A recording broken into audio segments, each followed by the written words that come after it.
Okay, so what I'll try to do is talk a little bit about my personal journey and then a little bit about why kind of talking about religion and the place of faith in society is actually a very important thing to do. I grew up mostly in Egypt. I spent some time in the Gulf, a little bit time in the UK, and I had an upbringing that I would think of as being very privileged. I went to an international school. We did a lot of traveling, and but it was also very Islamic in the sense that we there was a lot of emphasis on praying, on learning the Quran. I spent a year in faith school. Used to go to some Islamic summer schools sometimes, but okay, yeah, sorry, and we did all these like different Islamic activities, but it never felt like religion was shoved down my throat in any ways. It was always like a very positive, lighthearted aspect of my life that I almost like fully embraced.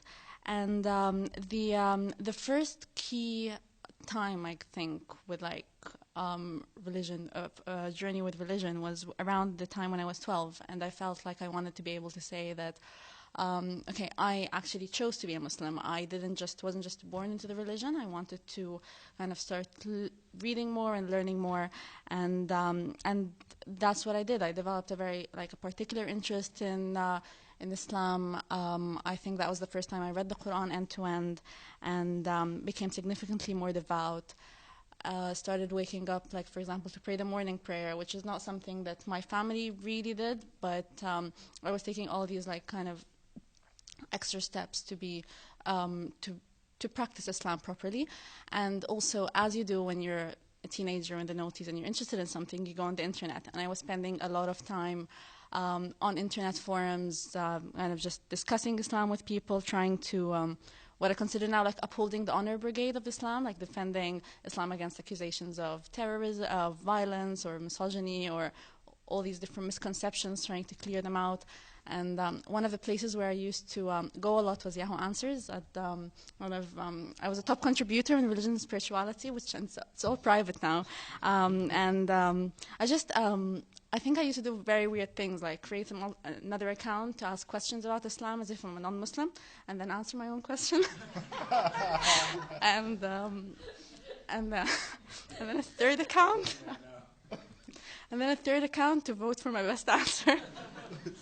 So people say I have an obsessive personality in that way. Like I was really into it, but it also wasn't just like a short obsessive phase. After that, I spent quite a lot of time talking to, like having almost pen pals on the internet who were from different faiths, and I put on the headscarf around the same time as well. I think when I was 13, which is something that a lot of family members were actually against, because they thought I was too young to be taking that decision, and I didn't really understand what I was doing. But even now, looking back, I think I was doing these things for the same reasons a lot of adults do them, is that it was the right thing to do in the eyes of God, and that's kind of the logically consistent way to live my life.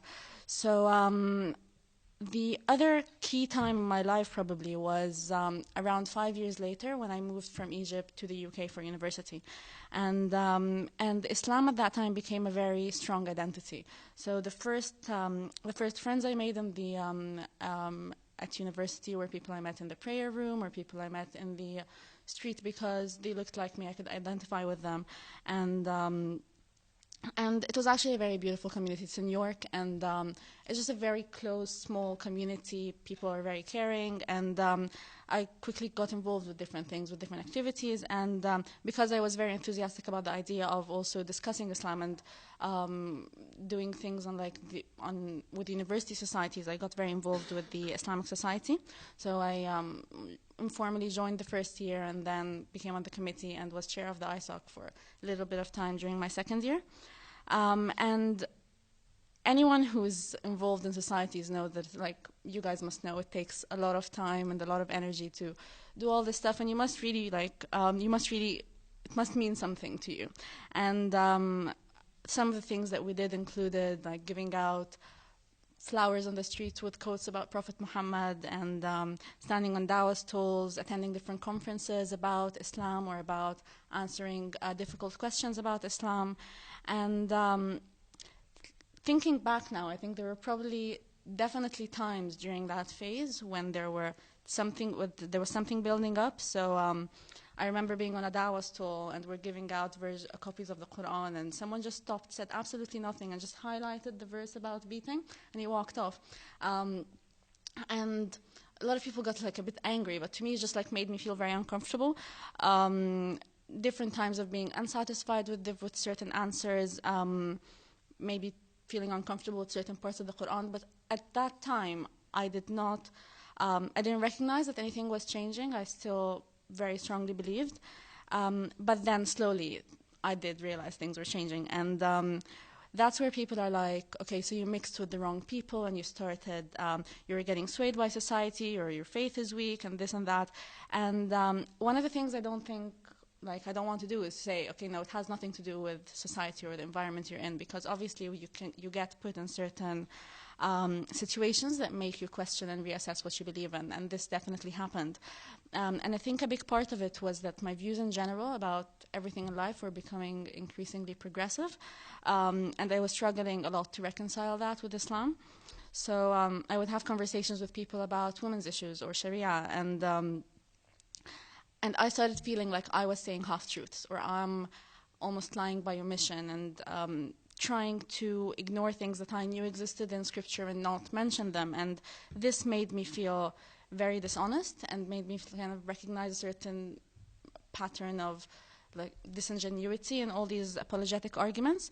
And then I started disagreeing with certain things. I would be like, no, I actually don't agree with Sharia, or I actually think capital punishment is wrong. And slowly, the morality was just breaking down for me.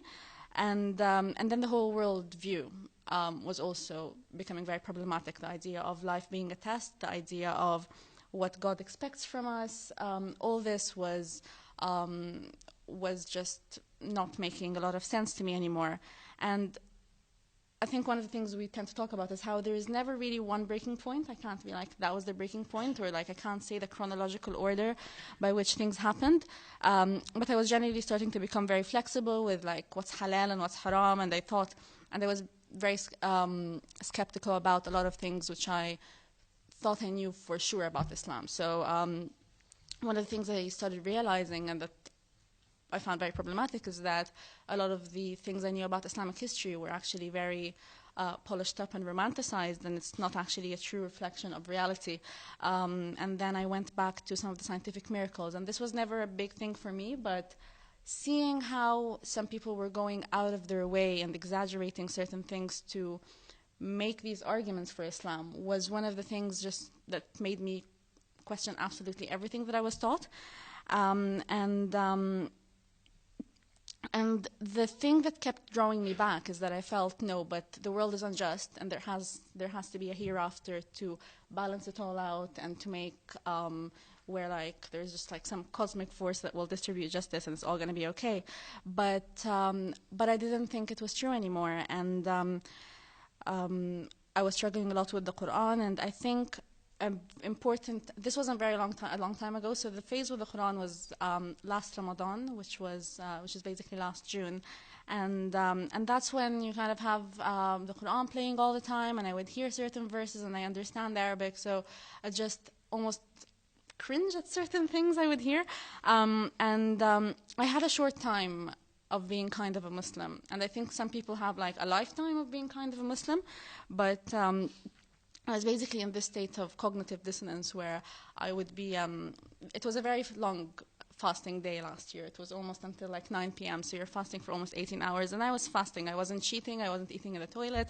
I was really like, it's 8 p.m. and I'm hungry, but I'm also downloading the atheism tapes and watching them. And a lot of the stuff was, I started watching different documentaries, and a lot of the stuff was really resonating with me and making sense. So because religion was such a big part of my life before, I couldn't do the thing that I think a lot of atheists from a Muslim background do, where you just brushed under the carpet. And I knew that what I was doing was very logically inconsistent. So at one point, I just had to stop and ask myself, okay, so do I actually believe that the Quran is the word of God? Do I actually believe that Muhammad is a perfect role model? Do I believe in all these things? And when the answer to all these questions was no, that's when I just stopped and I was like, shit. Because I quickly realized that this was going to have very big, just very big implications to my life as someone who is a devout Muslim female, and they were and they still are. And I'm not going to go too much into like the whole, the kind of the different things with telling people, and people don't take it well, and your family and your friends and different people react in different ways. But I've been very open about it, and until today, it remains a very central part of my life. And I probably spend more time talking about Islam now than I did when I was a Muslim, and I spent a lot of time talking about Islam when I was a Muslim. So that's very, very telling. And I think part of the reason why I also think I can't help talking about all these things quite frequently is that I see how the experience of dissidence is very trivialized or just completely dismissed. So I think there's a certain pattern where when you declare this belief, the first thing tends to be that, okay, you were never really a true Muslim, or you never really believed in this and that. And I find this quite patronizing, and I know that it wasn't the case. And then the other thing is that, okay, you were weak, or you just, your faith was too weak, or that, so it's like basically the first thing is that you were ignorant about the religion.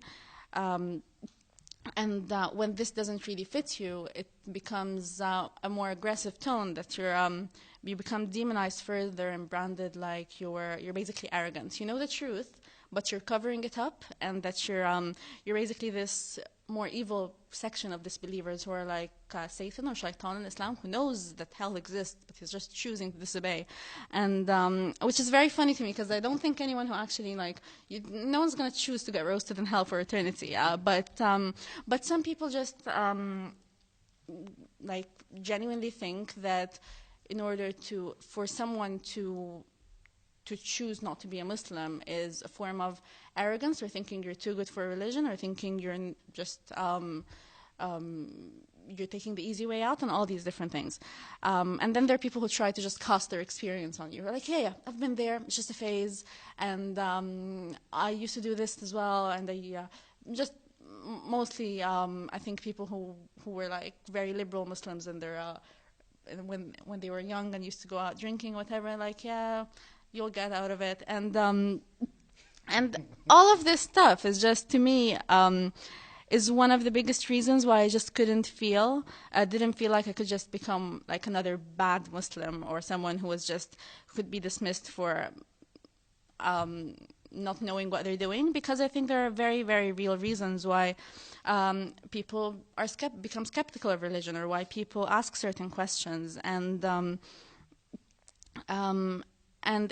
to me, it also fits in with a larger conversation, especially. So a big part of talking about this has to do with, okay, you shouldn't be discriminating against atheist and Muslim communities, or you shouldn't be, you should have a certain support network, but also you should be talking to dissidents and skeptics and people who've gone through a certain thought process about different issues, whether it's women's rights or the kind of the political situation now. And to me, this was a big thing, because I could see the frustration in a lot of Muslim communities. And I remember being on I was 16, but we were on the street during like the Egyptian revolution, and people want something to change, and people are constantly discussing, okay, how do we improve teaching science? How do we, like, the possibility of teaching evolution, for example, in any part of the Arab world is not even an option. So there are all these different important conversations that we should be having, where I think religion plays a role and is constantly being ignored, and maybe that's one of the reasons why apostates tend to be silenced as well. And I'd really like for this to change, and I'd really like to for more people to be willing to have these conversations, and even if they're considered to be sensitive issues, or if there is a risk that you'll offend certain people, it's a very important thing to do. And so thank you for giving us this platform. And that's it.